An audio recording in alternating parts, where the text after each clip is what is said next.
बोला जाता है कि एक बार अगर डायबिटीज होगी जिंदगी भर दवाई पे रहना है, जबकि असलियत ये कि आप देखेंगे हमारे जितने पेशेंट्स हैं बाय थर्ड डे उनको दवाई छोड़नी पड़ती है। तो ये तो पूरा एक स्कैम हुआ फिर। डॉक्टर जो है या हॉस्पिटल जो है या उस तरह के जो लोग हैं वो क्या अनजाने में पेशेंट के साथ इस तरह के डील करते हैं, पढ़ाई ऐसी हुई है या फिर वो जानबूझ के ये कर रहे हैं? एक तो वो जानबूझ के कर रहे हैं बिकॉज ये धंधा है उनका, दूसरे ऐसे भी हैं जिनको पता ही नहीं है।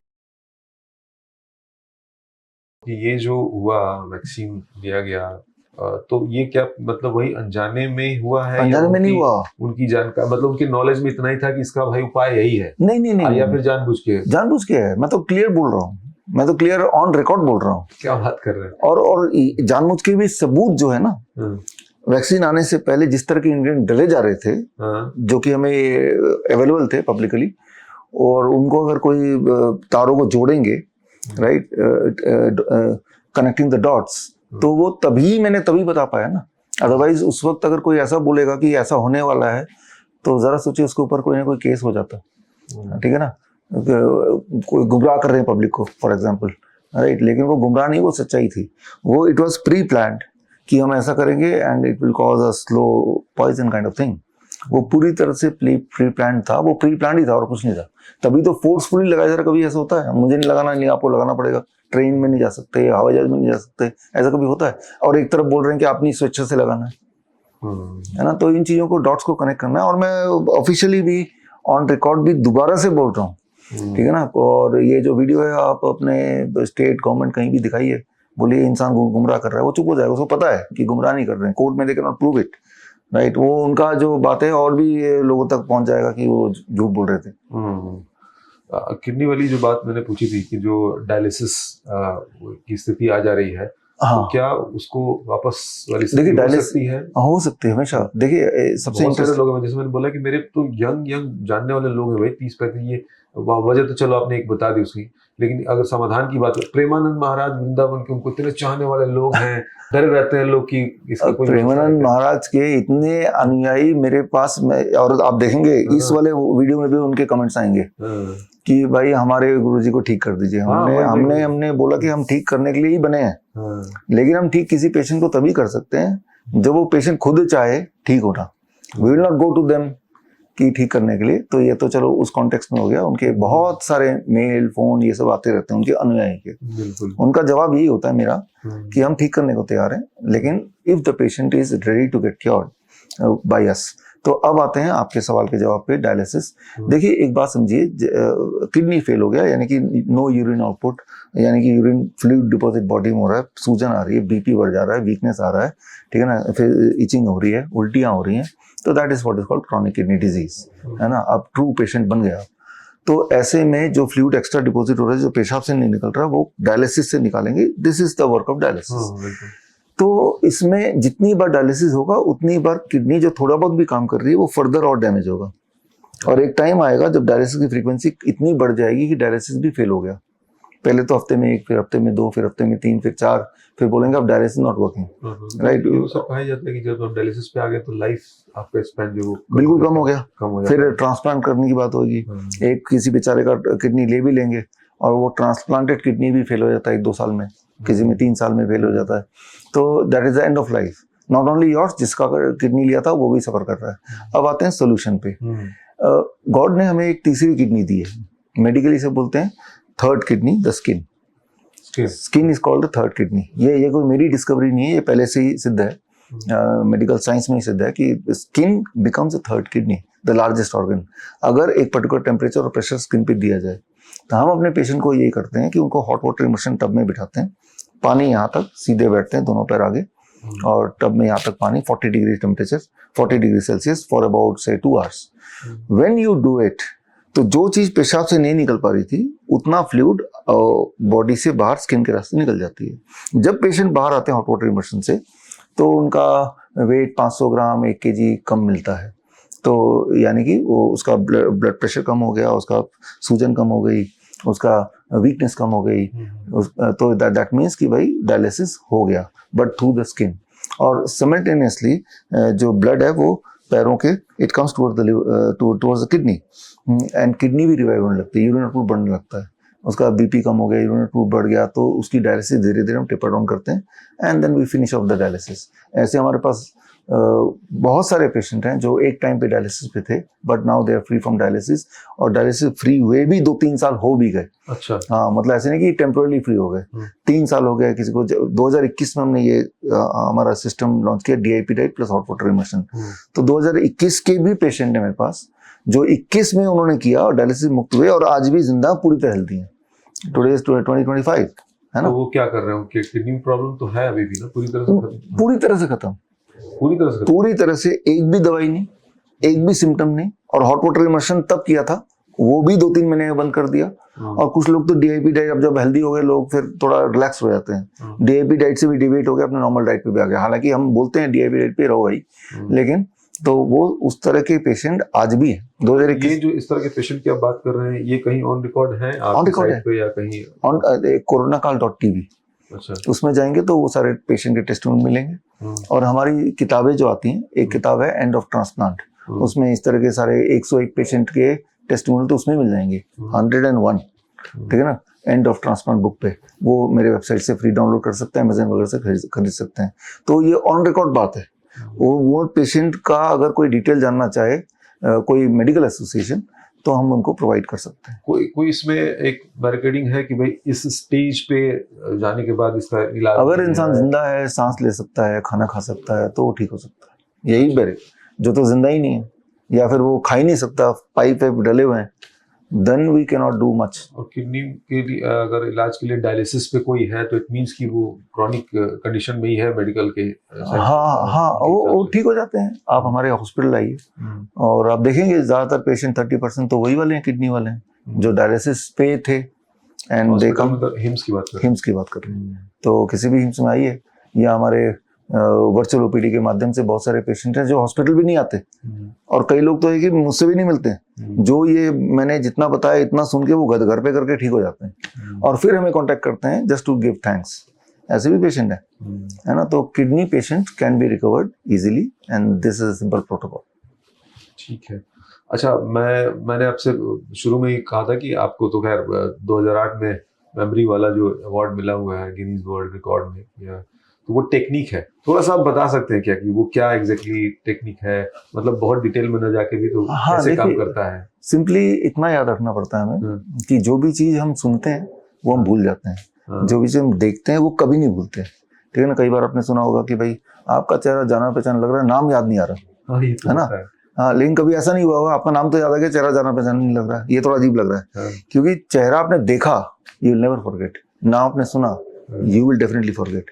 तो हम क्या करते हैं, इस टेक्निक ये है कि जो भी चीज मुझे लगता है कि ये याद रखना है मुझे, उसको पढ़ के उसका एक विजुअल मेंटल पिक्चर बना देता हूँ।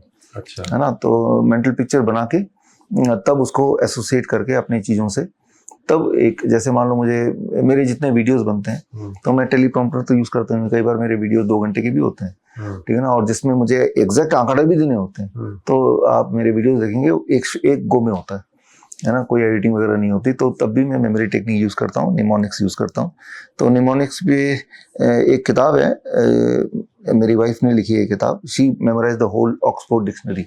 इसी मेथड से पूरी की पूरी डिक्शनरी, किसी पेज से कोई भी वर्ड बोलेंगे तो मीनिंग बता देंगे, है ना।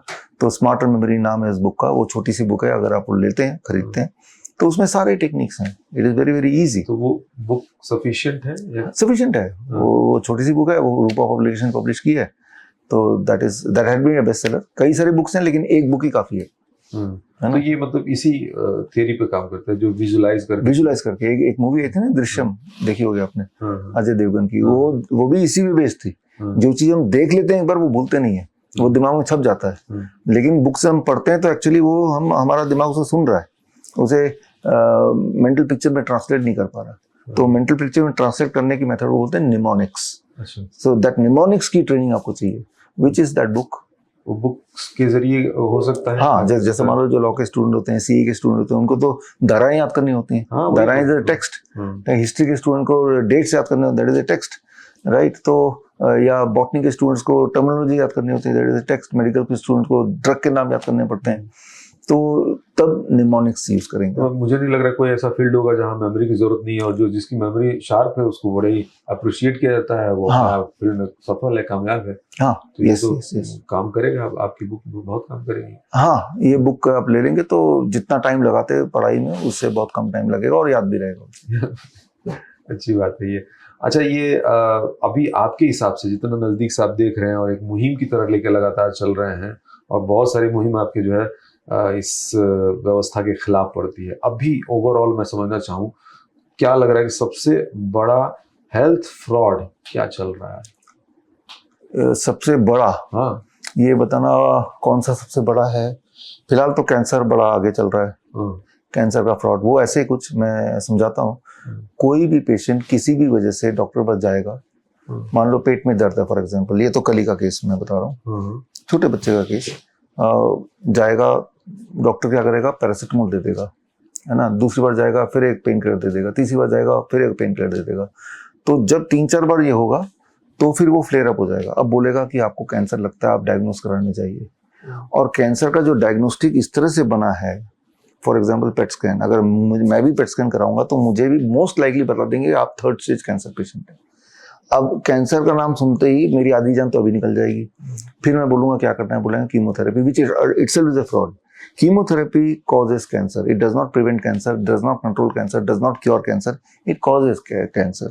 तो मैं ओरिजिनली पेशेंट नहीं था, लेकिन मैंने आपको एक जर्नी ऑफ द पेशेंट बताया, किस तरह से मुझे पेशेंट घोषित कर दिया पेट स्कैन के बहाने, जो कि अपने आप में एक फ्रॉडुलेंट डायग्नोस्टिक टूल है।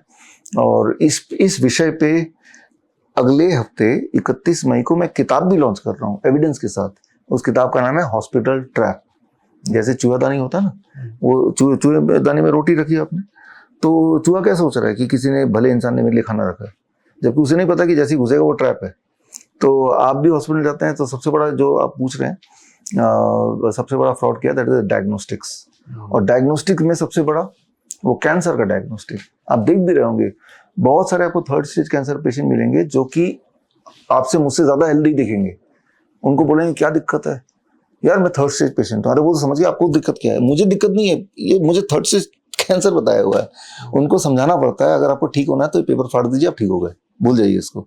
एंड ये भी मैं ऑन रिकॉर्ड ही बोल रहा हूँ। ऐसा हम पेशेंट को देखते हैं, फिर उनको समझाते हैं कि भाई आप में दिक्कत नहीं, इस पेपर में दिक्कत है, इसको फाड़ दो, आप ठीक हो गए, as simple as that.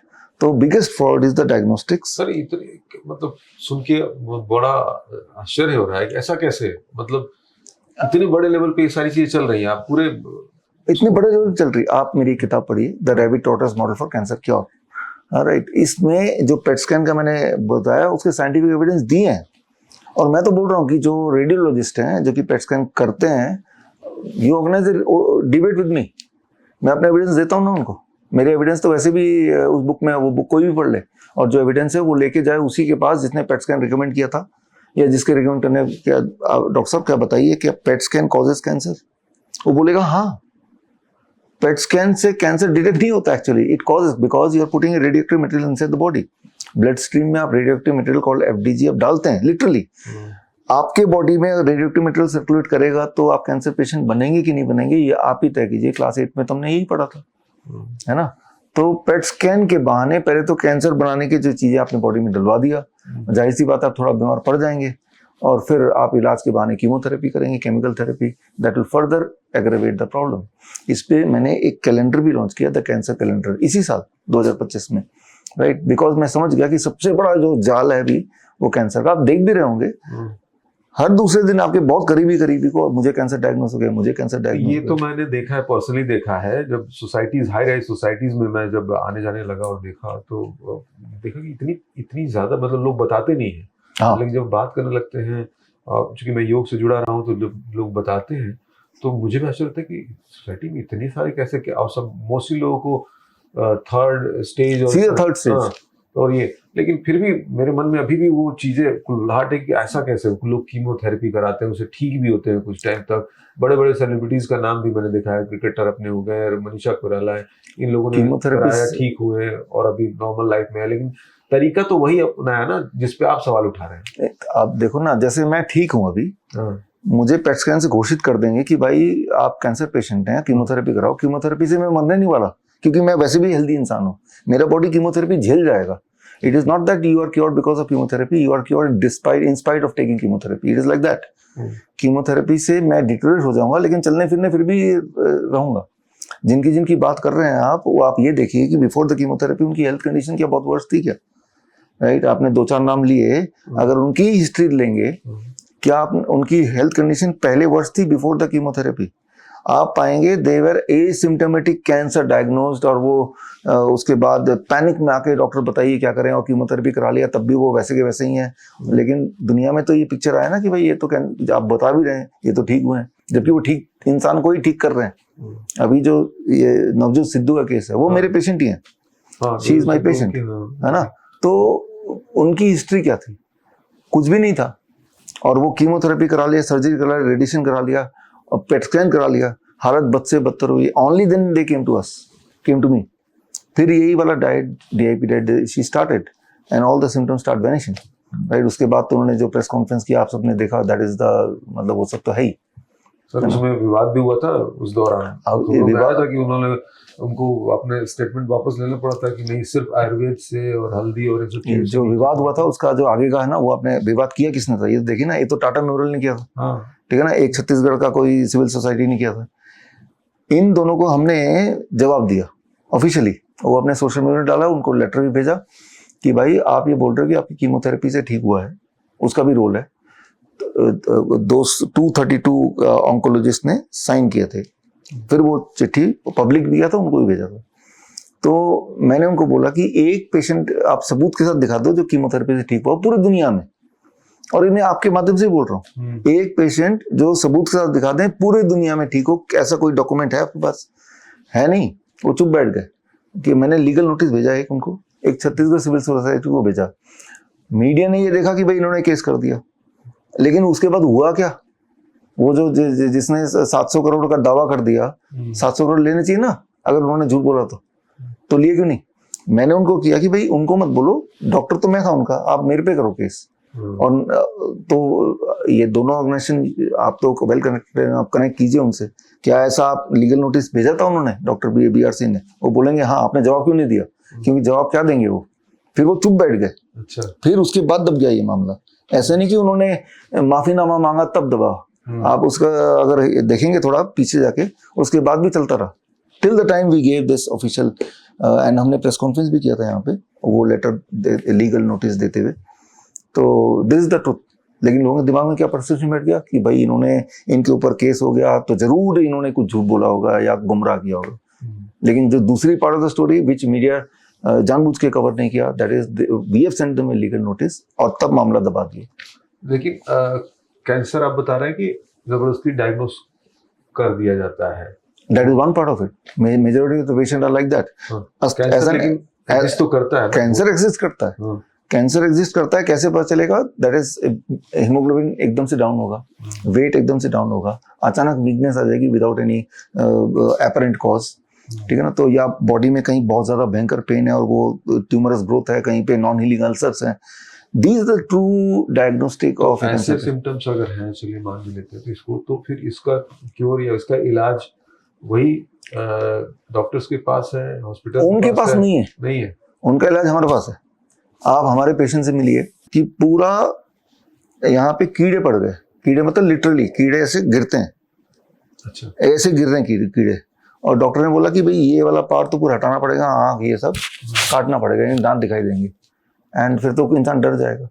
Chemotherapy सब करने के बाद हालत बदतर हो गई, तब आए और वो भी ठीक हो, पूरा सूख गया, सब कुछ सही हो गया. हमने अभी भी प्रेस कॉन्फ्रेंस किया था, तब भी हमने अपने पेशेंट्स को हमने किया था ये प्रेस क्लब ऑफ इंडिया में लाइव. वो आप ढूंढेंगे तो नेट में मिल जाएगा. अच्छा. तो ऐसे हमारे पेशेंट्स हैं, कोरोनाकाल.tv में जाएंगे तो वो सारे वीडियोस मिल जाएंगे. अभी भी प्रेस कॉन्फ्रेंस कर ही रहे हैं 31 को. तो इस तरह मतलब इसके ट्रीटमेंट का बेस क्या होता है?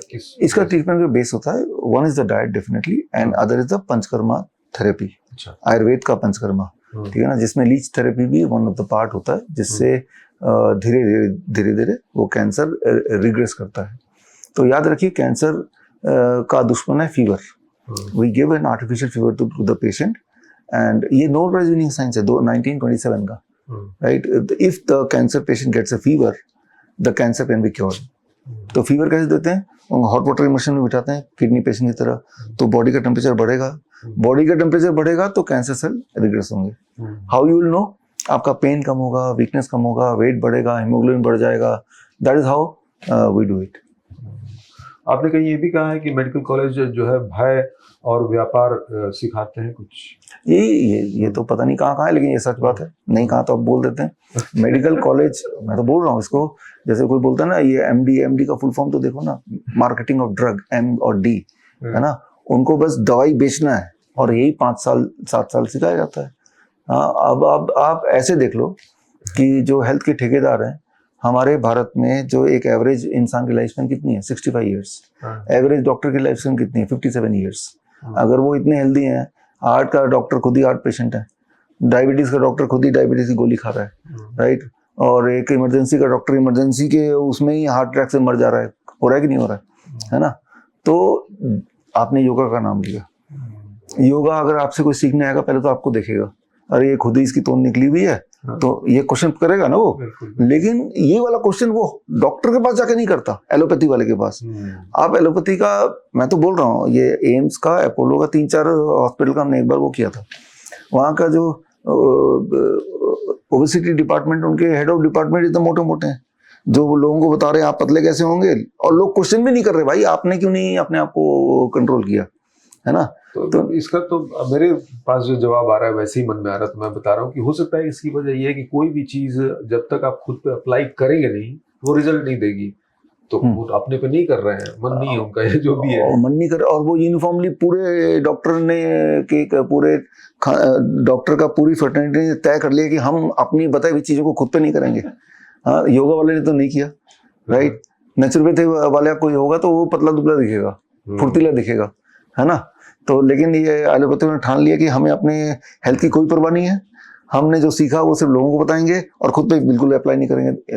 अगर या तो हो सकता है, ये भी हो सकता है कोई अपने आप में, सारे तो ऐसे नहीं है ना, सारे हैं, कौन नहीं है, आप दिखा दो कौन नहीं है, आप हो सकता है 200-400 में कोई एक आध नहीं भी हो, है ना, लेकिन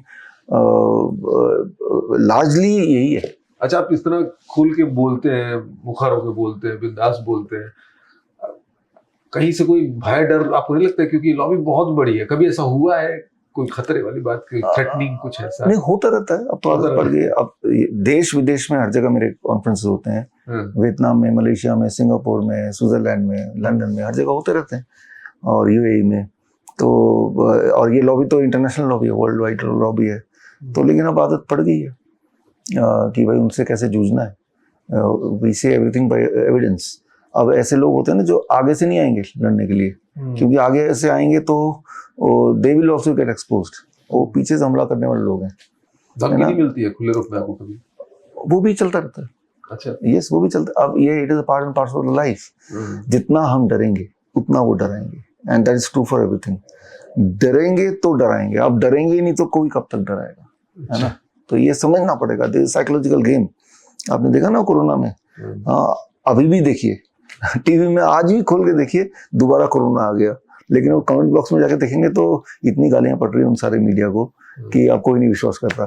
तो कब तक कोई डराएगा? पिछली बार डर गए थे सारे के सारे, इस बार कोई नहीं डरा।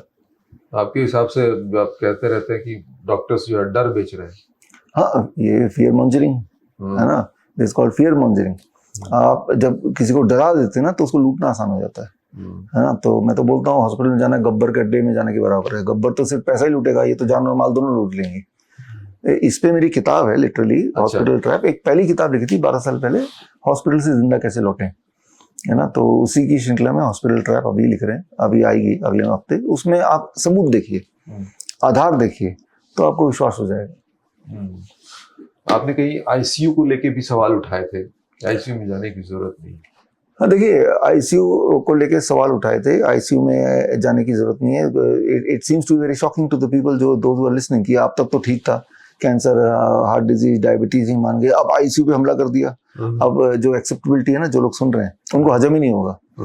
लेकिन मैं आपको ये बोल रहा हूँ, एक एग्जाम्पल दे रहा हूँ कि मान लो आप और हम दोनों लोग हैं, दोनों को एक ही साथ हार्ट अटैक आ जाता है, इसी वक्त आ जाता है, और साथ में हॉस्पिटल है, आपको ले जाता है हॉस्पिटल में उसी वक्त इमरजेंसी में, और मैं जाने को तैयार ही नहीं हूँ।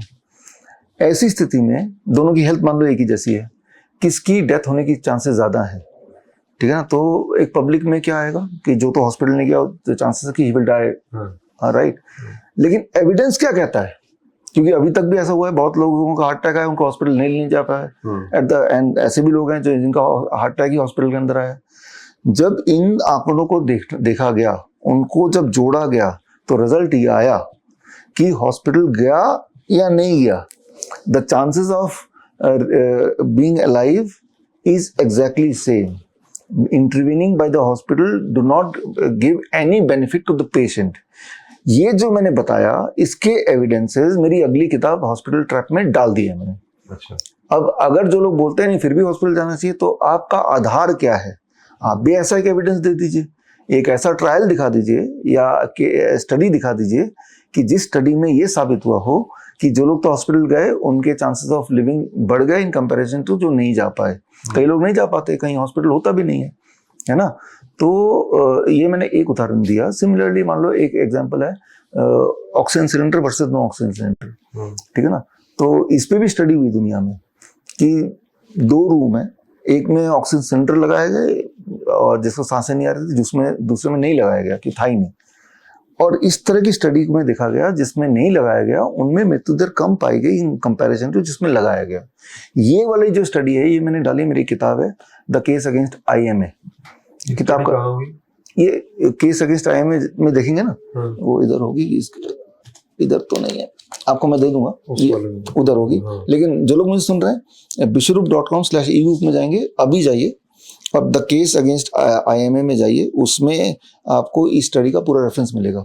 ये स्टडी एग्जैक्टली कहाँ हुई है, कब हुई है, वो मुझे वर्बेटम तो याद नहीं है, लेकिन आप खुद देख सकते हैं, किसी को दिखा सकते हैं। ICU में जितने सारे इंटरवेंशन होते हैं, हर इंटरवेंशन पे कुछ ना कुछ ट्रायल या कुछ ना कुछ स्टडीज में बड़े पैमाने पे, तो वो जो स्टडी का नतीजा है उसको आप मानेंगे या जो डॉक्टर यूं ही आपको बोल रहा है कि हॉस्पिटल जाना चाहिए उसको मानेंगे, ठीक है ना। अगर आप उनमें से हैं जो एविडेंस को मानते हैं, मान लो आप कोर्ट में जाते हैं, कोर्ट में संजय दत्त के लिए पूरी याद कीजिए, कुछ साल पहले की बात है, संजय दत्त का, कि पूरा देश संजय दत्त के साथ है, ये अच्छा एक्टर है, अच्छा हीरो है, हमारा हीरो है। कोर्ट ने क्या माना? एविडेंस दिखाओ भाई, एविडेंस के आधार पर उसका सजा हो गई, है ना, जबकि सेंटिमेंट उसकी तरफ ही थे। तो सेंटिमेंट एक अलग बात है, बट कोर्ट सिर्फ एविडेंस मानती है। तो मैं एविडेंस दे रहा हूँ, एविडेंस तो यही कह रहे हैं कि आईसीयू में फिलहाल जितने सारे इंटरवेंशन है, मैं चाहता हूँ एविडेंस ऐसे हो कि आईसीयू का फायदा हो।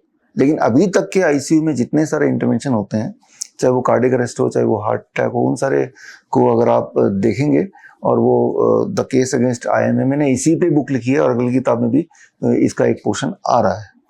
तो उसको आधार बना के एविडेंसेस जो अभी उपलब्ध हैं धरातल पे, उसको आधार बना के मैंने जरूर टाइम टू टाइम बोला कि भाई ये आईसीयू से नुकसान हो रहा है ना कि फायदा हो रहा है। इल्यूजन जरूर है, जैसे मान लो आप बहुत दुखी है तो आप मंदिर चले जाएंगे, वो एक आस्था की बात जरूर है। लेकिन मंदिर आपको कोई पैसा देके या कोई मतलब डायरेक्टली कोई बेनिफिट नहीं कर रहा। मेंटली स्ट्रांग हो जाएंगे वो अलग बात है, आप और पॉजिटिव हो जाएंगे वो अलग बात है, राइट, वो आस्था की बात है, बट वो साइंस नहीं है।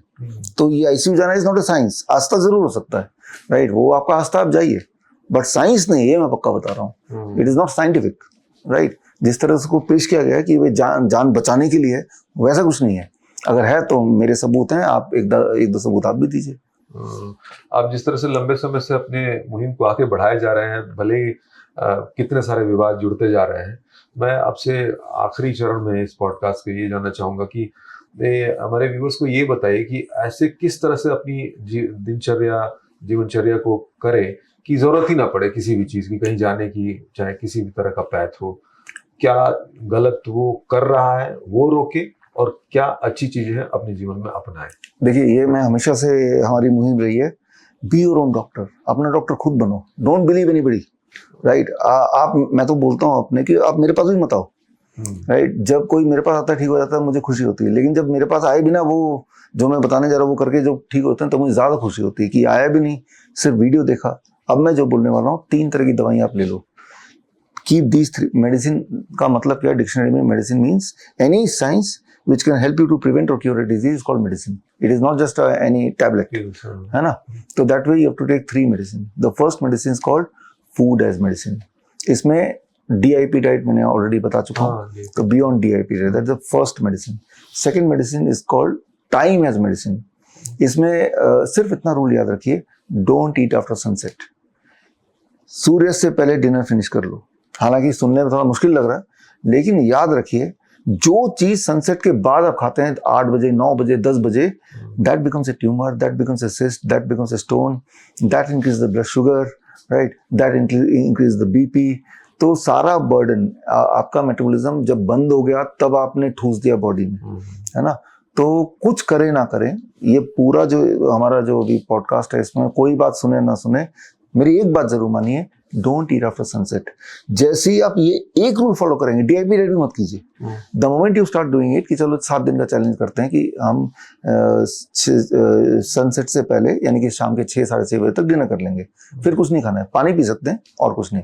उससे पहले पेट भर के खाइए, वही खाइए जो अभी तक खा रहे हैं. लेकिन सर ये खाने के बाद फिर जो आजकल लाइफस्टाइल भी तो बदली है, लाइट आई है, प्रकाश, ये उन दिनों की बात होगी जब लाइट्स नहीं हुआ करती थी तो लोग जल्दी खा के जल्दी सो जाते थे. आजकल तो लोग 9, 10, 11, 12 बजे तक जगते हैं, ये काम करते हैं. यही मैं आपको बताने वाला हूँ. लाइट्स आ गई तो ह्यूमैनिटी की शामत आ गई.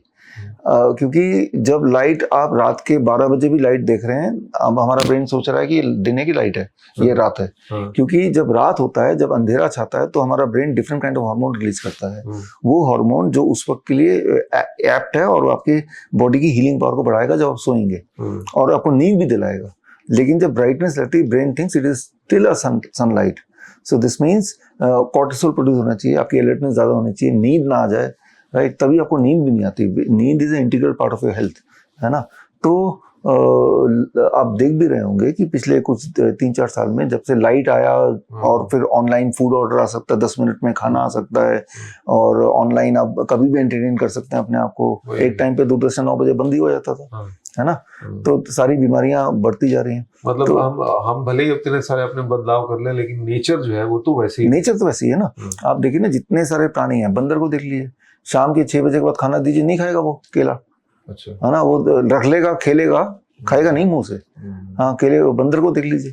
तो या चूहे को देख लीजिए, चूहा सिर्फ मिडनाइट को खाता है, दिन में नहीं खाता. सारे प्राणी को जो भगवान ने बनाया ना, एक खास टाइम के ब्रैकेट के बीच में खाने के लिए बनाया है. When you break that bracket, then you start becoming sick. It is called the circadian clock of the body. 2017 का नोबेल प्राइज विनिंग साइंस. तो ये जो बता रहा हूँ अपने मन से नहीं बता रहा हूँ, दिस इज साइंस, और आयुर्वेद में इसे दिनचर्या बोलते हैं. तो जब कुछ लोग तो ऐसे होंगे जो यंग लोग हैं, जो मैं देख रहा हूँ कि रात को खा रहे हैं, अलग अलग चीजें खा रहे हैं, तो हो सकता है इन बातों को सोचे कि अरे बकवास है. लेकिन क्या मैं ये कह सकता हूँ कि आज नहीं तो कल उनको प्रॉब्लम आएगी? अगर प्रॉब्लम आ चुकी है, बिना आपको मिले, अगर आप बोलते हैं कि मैं वो हूँ कि मैं रोज रात को 11 बजे खाता हूँ, I know that you are sick. आप मोटे होंगे, आप थक जाते होंगे, सीढ़ियाँ नहीं चढ़ पाते होंगे, मैं तो बिना देखे बोल रहा हूँ आपको, अच्छा, है ना. तो लेकिन अलग अलग फॉर्म में होगी, आपको पता नहीं चल रहा है, पता भी चल रहा होगा. आप अपनी उम्र के किसी और को देखेंगे जो 8 बजे से पहले खाना खा लेता हो, उससे आप कम्पीट नहीं कर पा रहे होंगे ऑलरेडी, है ना. कोई कंफ्यूजन नहीं इसमें मुझे, ठीक है ना. तो आप ये सेटल कीजिए, कमिंग टू योर क्वेश्चन, कि शाम के सूरज ढलने के बाद कुछ नहीं खाऊंगा, और आप सिर्फ 1 हफ्ते करके देखिए. खासतौर पे डायबिटीज के पेशेंट, BP के पेशेंट, जॉइंट के पेशेंट, 15 दिन के अंदर, 7 से 15 दिन में आपका BP नीचे आएगा, आपका शुगर नीचे आएगा, आपके जॉइंट पेन कम होंगे, 1 महीने में 5% वेट कम होगा, इंच लॉस होगा, और 2-3 महीने में एंजाइना खत्म होने लगेगा. तो आपको सबूत मिल जाएगा जो मैं बोल रहा हूँ उसका, है ना. कुछ जा तो रहा नहीं है. Time as medicine, right. तो दूसरी medicine is time as medicine, first is the food as medicine. एक आखिरी मेडिसिन जरूर लीजिए, that is called 0 volt medicine. जब आप धरती से कनेक्ट होते हैं, अभी तो धरती पे नहीं है, हम फ्लोर पे हैं, जहाँ पे घास है, जहाँ पे मिट्टी है, घास या मिट्टी दोनों में चलेंगे. ग्राउंड में जाइए, पार्क में जाइए, जूते उतार के, जैसे मैं बैठा हूँ, और जूते चप्पल उतार के बैठ जाइए 40 मिनट्स कम से कम. जब आप धरती पे कनेक्ट होते हैं, उस वक्त वोल्ट मीटर से कोई चेक करेगा आपका वोल्टेज, इट विल बी 0. अभी अगर आपका मेरा वोल्टेज कोई चेक करेगा, 0 नहीं होगा, 0.248, कुछ ना कुछ होगा. जो यहाँ इलेक्ट्रिकल इंजीनियर, अगर या इंजीनियर अगर आप सुन रहे हैं मुझे, देख रहे हैं मुझे, तो दे नो दिस. तो आपको रोज अपने वोल्टेज को शून्य करना है, धरती से जुड़ना है, कम से कम 40 मिनट्स टू 1 आवर करना ही करना है.